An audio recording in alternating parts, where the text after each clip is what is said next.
বলছে বলো তো ছেলেটা? বউ ভাত আমাদের বাড়িতে কেন হবে?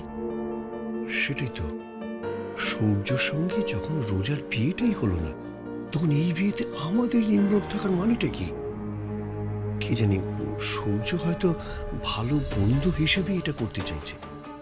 দেখুন, আপনি ছাড়া যে আমাদের বৌভাতটা হতে পারে না সেটা আমরা জানি, কিন্তু বৌভাতের আয়োজনটা তো আমাদের দিক থেকেই হওয়া উচিত, তাই না? হ্যাঁ, কারেক্ট। দেখো, উচিত তো অনেক কিছুই ছিল। উচিত ছিল তোমাকে বরের মতো সাজিয়ে তোমার বাড়ি থেকে এনে নিয়মানুসারে বরণ করে বরের আসনে বসিয়ে বিয়ে দেওয়া। কোনো কিছুই হয়নি।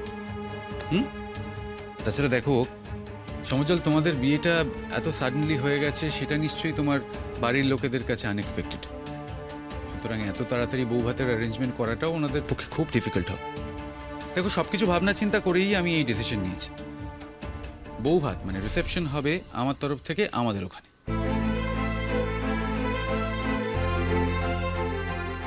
আর এমনিতে ইনভিটেশন তো দেয়াই রয়েছে, ভুলে যাওনি নিশ্চয়ই? হ্যাঁ, দেখো, বর পাল্টে গেলেও ভেনুও পাল্টায়নি, মেনুও পাল্টায়নি, ঠিক আছে? খুব দারুণ দারুণ খাবার দাবার রয়েছে কিন্তু। এই তোমরা কিন্তু কেউ আসতে ভুলবে না, আসবে, মিস করবে না। হ্যাঁ, এখন সূর্যর কথায় আপত্তি করলে নিশ্চয়ই ওর খারাপ লাগবে। যিনি আমাদের জন্য এত কিছু করেছেন, তার এইটুকু রিকোয়েস্ট তো আমরা রাখতেই পারি। বেশ, তবে তাই হোক। গ্রেট। আচ্ছা, সেদিন কিন্তু তোমাদের জন্য আমি অপেক্ষা করব, ডোন্ট বি লেট। আচ্ছা, এবার আমি আসি। হ্যাঁ বাবা, সূর্য, কোথায় যাচ্ছ তুমি? আপনি বাসরে থাকবেন না সেটা কি হতে পারে?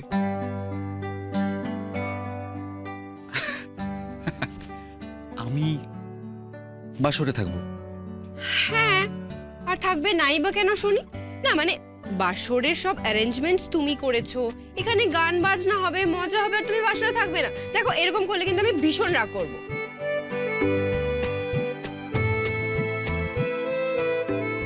আচ্ছা বেশ, আমি থাকবো, কিন্তু কিন্তু আমার একটা শর্ত রয়েছে। কি শর্ত? সমুজ্জ্বল আমাদের জন্য সারা রাত গান গাইবে। বলো রাজি কিনা, নয়তো বাড়ি যাচ্ছি, চুপচাপ ঘুমিয়ে পড়ছি। বলো বলো বলো বলো। রাজি।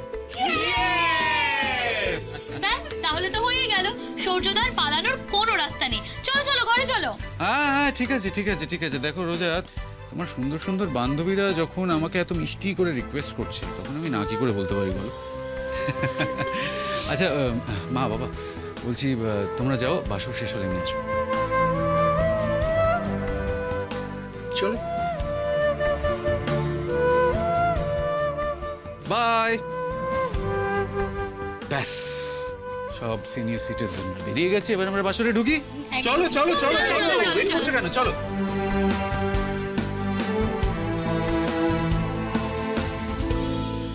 এসে গেছি এসে গেছি। এই আয় রে, এই ধর, এই তো কাকে দিচ্ছি দেখ, এটা তোদের জন্য। ভাগ্যিস ঠিক টাইমে চলে এসেছি। এই এখনো গান বাজনা কিন্তু কিচ্ছু শুরু হয়নি বল না, তোরা এখানে? আরে আমরা এখানে মানে ভাগ্যিস ভাগ্যিস রাত্রি আমাদের ফোন করে বললো, নইলে তো বাসর রাতের সাথে আমরা এইগুলোও মিস করছিলাম। আর বলিস না, সবকিছু হুট করে। থাক বস, আমাদের অত এক্সপ্লেনেশন দিতে হবে না। আমরা রাত্রির থেকে সমস্তটা শর্টে শুনে নিয়েছি।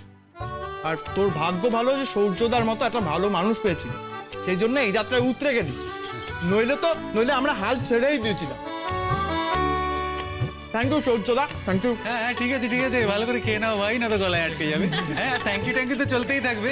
সমজল, তুমি একটা গান ধরো। এই কারোর কিন্তু ঘুমানো চলবে না, শুরু করো শুরু করো। হ্যাঁ হ্যাঁ, শুরু কর শুরু কর। আমাকে আগে শুরু করতে হবে? এখানে তো অনেকেই আছে।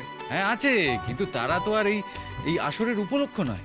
তুমি হলে এই আসরের মধ্যমণি। তো তোমার জন্য সকলের মুখে হাসি এসছে, সকলের মনে আনন্দ এসছে। তো তুমি থাকতে অন্য কেউ এই আসর শুরু করলে তো সেটা ঠিক দেখাবে না। সুতরাং তুমি চট করে গানটা শুরু করো, আমাদের আর ওয়েট করিও না প্লিজ। শুরু করো শুরু করো।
অসহ্য অসহ্য।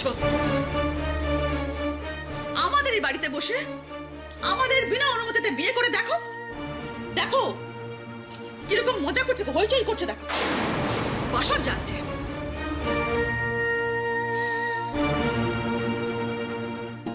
আমার ইচ্ছে করছিল যে বিয়েটা হওয়া মাত্র ওদেরকে এই বাড়ি থেকে তাড়িয়ে দেব। এত বড় একটা ঘটনা ঘটার পর আমার উচিত ছিল রোজার জন্য এ বাড়ির দরজা চিরকালের মতো বন্ধ করে দেওয়া, কিন্তু আমি পারলাম না। লোকলজ্জার ভয় নয়, রোজা আমার একমাত্র মেয়ে। যতক্ষণ মেয়েটাকে দেখছি ততক্ষণই শান্তি। কাল ভোরেই তো মেয়েটা চলে যাবে। তুমি দুর্বল হতে পারো পরাগ, আমি দুর্বল নই। রোজা আমার সমস্ত আশা আকাঙ্ক্ষায় জল ঢেলে দিয়েছে, আমি ওকে কিছুতেই ক্ষমা করতে পারবো না, পারবো না। দিদিভাই, আমি ওনার সময় নিয়ে একটা কথা ভেবে যাচ্ছি যে রোজা এত বড় ভুলটা করলো কি করে? কোথায় সূর্য আর কোথায় ওই ছেলেটা? ইস, বাড়ির বড় মেয়ে আর এ বাড়ির প্রথম সন্তান বলে রোজাকে আমরা তুলোয় মুড়িয়ে মানুষ করেছি। সেই মেয়েটা একটা সামান্য লোয়ার মিডল ক্লাস ফ্যামিলিতে গিয়ে কিভাবে অ্যাডজাস্ট করবে কে জানে। পথে ঘাটে চলাফেরা করার জন্য যাদের একটা সামান্য গাড়ি অবধি নেই, তাদের বাড়িতে থাকার জায়গাটা কেমন হবে আন্দাজ করতে পারছো নুপুর? কেমন আবার হবে? ওই একটা ছোট্ট বাড়িতে গোতাগুতি করে সবাই মিলে থাকবে। আমি তো এটা ভাবছি যে রোজার জন্য আলাদা একটা রুম থাকবে, ও থাকতে পারবে। ও দিদিভাই, আমাদের মেয়ে তো কোনো দিনও গাড়ি ছাড়া এক পা নড়েনি, ও যাতায়াত করবে কি করে? কেন ভালোবাসার মেঘে চড়ে? শুনলি না, রোজা নাকি ওই বকাটে ছেলেটাকে দুনিয়ার সব থেকে বেশি ভালোবাসে। তো ভালোবাসার মানুষকে বিয়ে করেছে, তো এখন তো সে ক্লাউড নাইনে, তাতে করে যাতায়াত করবে। আমাদের বাড়িতে একটা বুড়ি ঝি ছিল, সে বলতো আপনি খেতে পায় না ভাত, শঙ্করাকে ডাক। সমুজ্জ্বলের হয়েছে ওই দশা, চাকরি বাকরি নেই, এক পয়সা উপার্জন নেই, তার উপর বিয়ে করে বসল। সমুজ্জ্বলের নাকি ব্রিলিয়েন্ট রেজাল্ট। আরে বাবা, রেজাল্ট ধুয়ে কি জল খাবে? ওই রকম ব্রিলিয়েন্ট রেজাল্ট আর ভালো ছেলে না রাস্তাঘাটে ফ্যা ফ্যা করে ঘুরে বেড়ায়। আজকালকার দিনে একটা চাকরি জোগাড় করা অত সহজ নয়। ঘুরে ঘুরে জুতোর শুক্তরাক হয়ে যাবে, তবু চাকরি পাবে না। আর সমুজ্জ্বলের যে দেমাগ, ও কারোর কাছে চাকরি চাওয়ার থেকে নিজের পেটে কিল মেরে বসে থাকাটাকে বেশি প্রেফার করবে। না দিদিভাই, কথা বলো না। আচ্ছা, তাহলে তো আমাদের মেয়েটাও না খেয়ে থাকবে গো। উফ, আমার না ইচ্ছে করছে রোজাকে ডেকে এনে বলি এই সমস্ত কথাগুলো ওকে বোঝাই। কিচ্ছু হবে না, বুঝিয়ে কোনো লাভ নেই নুপুর, কোনো লাভ নেই। ওর পুরোপুরি ব্রেন ওয়াশ হয়ে গেছে। আমার তো মনে হয় বিয়ের আগের দিন পর্যন্ত ওই ছেলেটা আর ওর বাড়ির সমস্ত লোক মিলে ওর মাথাটা চিবিয়ে খেয়েছে। যেই মেয়ে বাড়ির লোকের কথা ছেড়ে বাইরের লোকের মিষ্টি কথায় ভুলে যায়, তার আর এর থেকে বেশি কি হবে রে? কি হবে? তুমি শুধু বাইরের লোকের কথা কেন বলছো দিদিভাই? বাড়ির লোক তার কথা বলছো না তো? শাহানা তো দেখলাম ওই সূর্যকে বিয়ে না করে সমুজ্জ্বলকে বিয়ে করাতে একবারে আহ্লাদে ডগমগ করছে। আহা, কি আপ্যায়ন, কি খাতির ওদের! ও তো যেন ধন্য হয়ে গেছে ওরা আসাতে। কেন হবে না? একই গোয়ালের গরু তো, সেম স্ট্যাটাস তো। ছি, যত সব লোয়ার মিডল ক্লাস মেন্টালিটি। আজ সবার সামনে যেভাবে আমাকে অপমানিত হতে হলো, এরপর ভাবছি আমি সমাজে মুখ দেখাবো কি করে বাড়ির বাইরে বেরোবো? তুমি একা পরাগ, আর আমরা, আমি নুপুর, অনুরাগ, আমরা প্রত্যেকে একটা সোশ্যাল লাইফ লিড করি। আজ সকলের সামনে আমাদের নাক কাটা গেল। না না না, আমি এই অপমান সহ্য করবো না, কিছুতেই সহ্য করবো না। এর শোধ আমি নিয়ে তবে ছাড়বো। সমুজ্জ্বল যাতে এই বাড়িতে জীবনে কোনোদিনও পা না রাখতে পারি, তার একটা পাকাপাকি বন্দোবস্ত আমি করেই ছাড়বো, এবং সেটা কালকেই। আর শোনো, তোমরা সবাই ঘুণাক্ষরে ওই ছেলেটাকে এই বাড়ির জামাই বলে পরিচয় দেবে না। আমি ওকে এই বাড়ির জামাই হিসেবে মানি না, মানবো না। ও এই বাড়ির কেউ নয়। সমুজ্জ্বল, একটা প্রেমের গান দত্ত দেখি। আমরা তো আর বিয়েটা দেখতে পারিনি, আমাদের সামনে না হয় শুভ দৃষ্টিটা আরেকবার হোক। হোক হোক হোক। দাঁড়া দাঁড়া ওয়েট, আমার একটা বক্তব্য আছে। সমুজ্জ্বল গাইবে আর রোজা শুধু বসে বসে শুনবে? রোজারও তো পার্টিসিপেট করা উচিত নাকি সূর্যদা? হ্যাঁ একদম। আর আমি তো শুনেছি রোজা খুব সুন্দর ডান্স করতে পারে। সো সমুজ্জ্বলের গান আর রোজার নাচ দিয়ে একটা যুগলবন্দি হয়ে যেতেই পারে, কি তাই তো? হ্যাঁ হতেই পারে, আলবাত হতে পারে। কিরে বল বল না। হ্যাঁ হ্যাঁ, হয়ে যাক হয়ে যাক।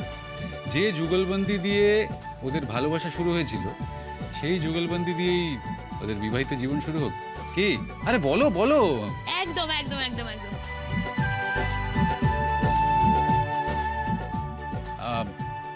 গান না হয় বসে বসে করা যায়, কিন্তু আমি শুনেছিলাম নাচটা বসে বসে হয় না, রোজা। সো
আজ কিন্তু ঘুমোলে চলবে না। এনাও ধরো। Thank you. ওয়েলকাম।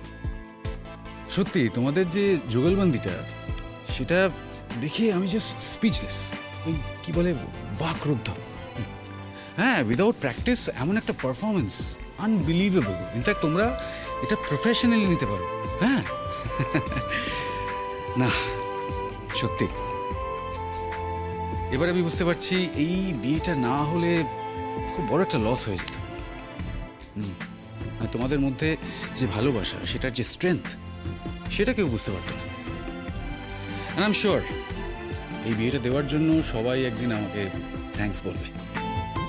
বলবেই তো, আমরা দুজনেই এখন তোমাকে থ্যাঙ্কস বলছি। সত্যি, তুমি যদি না থাকতে তাহলে যে কি হতো।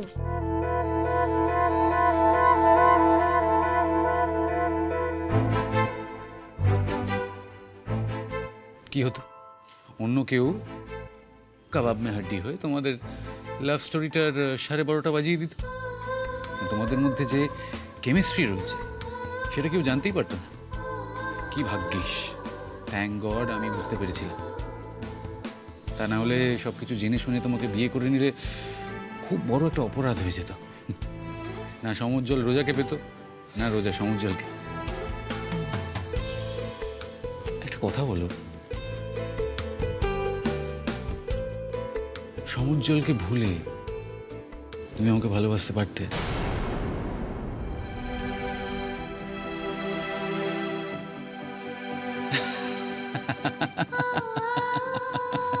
জাস্ট কিডিং, মজা করছিলাম। আমি জানি তোমরা আমার উপর খুব রেগেছিলে, কিন্তু কি করবো বলো? তোমাদের ভালোবাসার যে টান, যে স্ট্রেংথ, সেটা তো আমায় টেস্ট করতে হতো।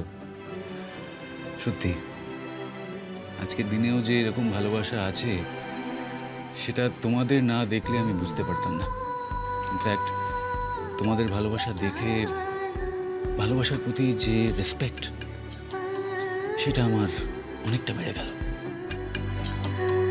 ও বাই দ্য ওয়ে, তোমাদের তো বিয়েতে আমার তরফ থেকে আমি কোনো উপহার দিইনি, কিন্তু ভুলে যেও না, আমার বন্ধুত্বটাও কিন্তু কম কোনো উপহার নয়। আই প্রমিস, আজকের পর তোমাদের সুখে দুঃখে, অসুবিধা সুবিধা, যে কোনো সমস্যায় আমি তোমাদের পাশে থাকব। আর এটাই হলো আমার তরফ থেকে তোমাদের বিয়েতে তোমাদের দেওয়া উপহার। এর থেকে বড় উপহার যে আর কিছু হয় না সূর্য। আর তুমি যা করেছো আমাদের জন্য, সেটাই তো আমাদের জীবনের সব থেকে সেরা উপহার।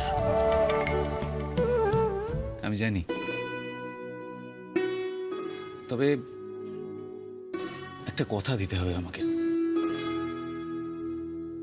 তোমরা কোনোদিনও একে অপরের ওপর আর অভিমান করে থাকবে না, একে অপরকে মিসআন্ডারস্ট্যান্ড করবে না, আর করলেও কারো সাহায্য ছাড়াই সেটা সর্ট আউট করে নেবে, ঠিক করে নেবে। কারণ তোমাদের এই বিয়েতে যতটুকুনি অভাব ছিল সেটা কিন্তু তোমাদের ভালোবাসার দ্বারাই পূর্ণ করতে হবে, সেটা জানো তো? জানি। রোজা যখন আমার পাশে আছে তখন আমি আমার সব স্বপ্ন সত্যি করে দেখাবো। আমার বিশ্বাস একদিন আমি ভালো চাকরি করে মাথা উঁচু করে রোজাকে এই বাড়িতে নিয়ে আসব। কেউ আর রোজার দিকে আঙুল তুলে বলতে পারবে না যে ওর হাজবেন্ড অপদার্থ।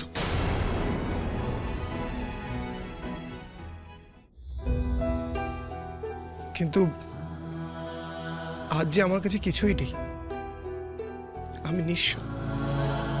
আমাদের নিম্ন মধ্যবিত্ত পরিবারে রোজা কি মানিয়ে নিতে পারবে? এভাবে কেন বলছো সমুদ্র? আমি তো তোমাদের বাড়িতে গেছি, আর আমি জানি তোমার বাড়ির সবাই আমাকে কতটা ভালোবাসে। আর যেখানে ভালোবাসা আছে সেখানে অন্য কোনো কষ্ট তো গায়ে লাগতে পারে না, তাই না? সমুদ্র, প্লিজ আমাকে একটু ভরসা করে দেখো। তোমাদের বাড়িতে আমি খুব সুন্দরভাবে মানিয়ে নিতে পারবো, আর ভালোও থাকবো। কিন্তু আমাদের বাড়িতে যে এত ঐশ্বর্য, এত সুখ নেই রোজা। দিন রাত পরিশ্রম করে আমরা সংসার চালাই, সেখানে তুমি কিভাবে অ্যাডজাস্ট করবে সত্যি আমি জানি না। তুমি আমায় এতটা ভালোবাসো আর এইটুকু ট্রাস্ট করতে পারছো না?